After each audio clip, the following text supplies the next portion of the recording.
Hello friends, बहुत बहुत स्वागत है आपका अपने चैनल एडमिशन काउंसलिंग में।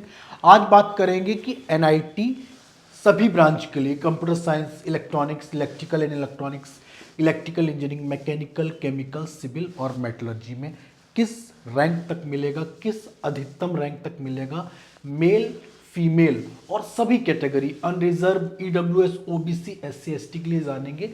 यहाँ पे जो रैंक लिखा है उसके बाद भी यदि किसी का रैंक आ रहा है तो वो मान सकता है कि उसको एनआईटी नहीं मिलेगा। अगर इतना रैंक है, क्योंकि मैंने खुद रैंक बढ़ा के लिया है जिससे कि आप लोग काउंसलिंग के समय पे बिल्कुल क्लियर कट डिसीजन ले पाएं कि अगर कंप्यूटर साइंस ब्रांच आपको चाहिए, आप मेल हैं, अनरिजर्व कैटेगरी से आते हैं और आपका रैंक 49,000 आ गया, तो आप पहले ही से मान लीजिए कि कम से कम एनआईटी में तो आपको कंप्यूटर साइंस नहीं मिलेगा और दूसरी काउंसलिंग की तरफ आप जा सकते हैं। तो ये वीडियो आप सभी बच्चों के लिए बहुत इंपॉर्टेंट है जो 2026 में एनआईटी में एडमिशन लेना चाहते हैं। आप चैनल एडमिशन काउंसलिंग को सब्सक्राइब कर लें। काउंसलिंग में कोई भी प्रॉब्लम है तो दिए गए नंबर पर कॉल कर सकते हैं। कंप्यूटर साइंस से स्टार्ट करते हैं। अनरिजर्व या ओपन को 48,000 ऑल इंडिया रैंक, ये रैंक सभी ऑल इंडिया है, इसमें कोई भी कैटेगरी रैंक नहीं है। EWS all India rank 60,000, OBC all India rank 62,000, SC all India rank 1,30,000 और एसटी में 2 लाख रैंक अगर आपकी है तो आपको किसी ना किसी एनआईटी में कंप्यूटर साइंस जरूर मिलेगा। ये भी जान लीजिएगा कि किस एनआईटी में मिलेगा। तो हमेशा जो लास्ट कट ऑफ रहता है एनआईटी में वो या तो एनआईटी अरुणाचल प्रदेश का रहेगा, या नागालैंड का रहेगा, मिजोरम का रहेगा, मणिपुर का रहेगा। हमेशा इन्हीं कॉलेजेस का, इन्हीं एनआईटीज का लास्ट कट ऑफ रहता है। इलेक्ट्रॉनिक्स एंड कम्युनिकेशन की बात करेंगे तो अनरिजर्व को 65,000 तक। मैं दोबारा फिर रिपीट कर दे रहा हूं, अगर आपका रैंक इससे भी ज्यादा है तो आप मान लीजिए कि 100%, उसमें कोई गुंजाइश भी नहीं रहेगी, 100% आपको एनआईटी नहीं मिलेगा। ये वीडियो केवल उन बच्चों के लिए है जो अपना टाइम बर्बाद नहीं करना चाहते, जो ये क्लियरली जानना चाहते हैं कि मेरी रैंक पे मुझको क्या मिलेगा। आपको फालतू में हर काउंसलिंग में समय बर्बाद नहीं करना है।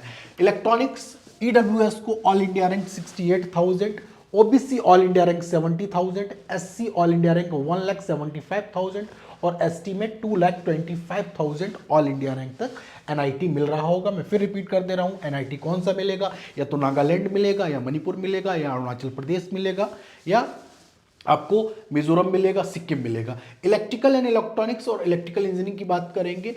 अनरिजर्व को all India rank 70,000, EWS all India rank 75,000, OBC all India rank 75,000, SC 1,85,000 और एसटी को 2,40,000 ऑल इंडिया रैंक पे आपको इलेक्ट्रिकल या इलेक्ट्रिकल एंड इलेक्ट्रॉनिक्स मिल जाएगा। मैकेनिकल की बात करेंगे, अनरिजर्व को 80,000, ईडब्ल्यूएस और ओबीसी को ऑल इंडिया रैंक 90,000, एससी में 2 लाख और एसटी में 2,70,000 ऑल इंडिया रैंक तक एनआईटी में आपको मैकेनिकल मिल रहा होगा।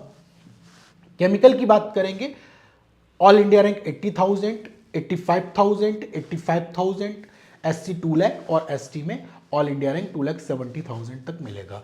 आप लोग समझ रहे होंगे, यहाँ पे कंफ्यूज भी हो सकते हैं कि केमिकल कम रैंक पे क्यों मिल रहा है और मैकेनिकल क्यों ज़्यादा मिल रहा है।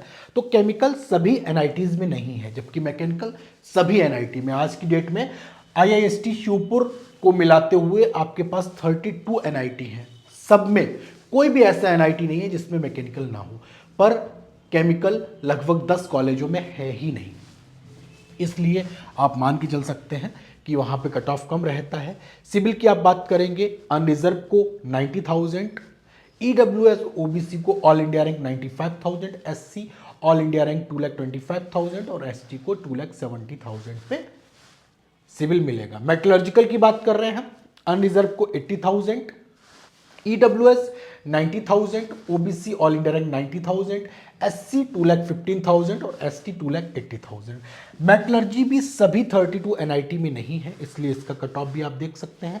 अब अगर आप पूछेंगे कि मेटलर्जी कहाँ पे मिलेगा, तो मेटलर्जी के लिए जो लास्ट एनआईटी है वो एनआईटी श्रीनगर है, तो ये एनआईटी श्रीनगर का कट ऑफ है। तो ये था कंप्लीट कट ऑफ। मेल के लिए सभी कैटेगरी में इतनी आपकी रैंक है तो 100% कॉलेज मिलेगा। बस काउंसलिंग में कोई मिस्टेक मत करिएगा, लास्ट तक इंतजार करिए, बेहतर से बेहतर काउंसलिंग करिए, तब आपको ज़रूर मिलेगा। अब फीमेल की बात करेंगे, फीमेल की सभी कैटेगरी के लिए कि फीमेल को एनआईटीज कहाँ तक मिलेगा।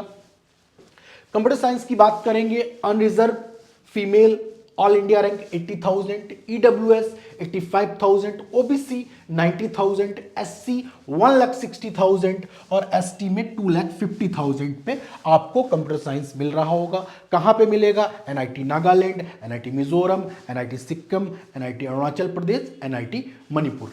इलेक्ट्रॉनिक्स एंड कम्युनिकेशन की बात करेंगे, unreserved 1 lakh, EWS OBC 1 lakh, SC female 1,90,000 और एसटी फीमेल में 2,80,000 पे आपको number 2 branch electronics and communication मिल रहा होगा। बात करेंगे इलेक्ट्रिकल और इलेक्ट्रॉनिक्स की, अनरिजर्व, ईडब्ल्यूएस, ओबीसी तीनों में आपको ऑल इंडिया रैंक 1 लाख पे मिल रहा होगा। एससी में 2,25,000 और एसटी में आपको 3,30,000 पे मिल रहा होगा।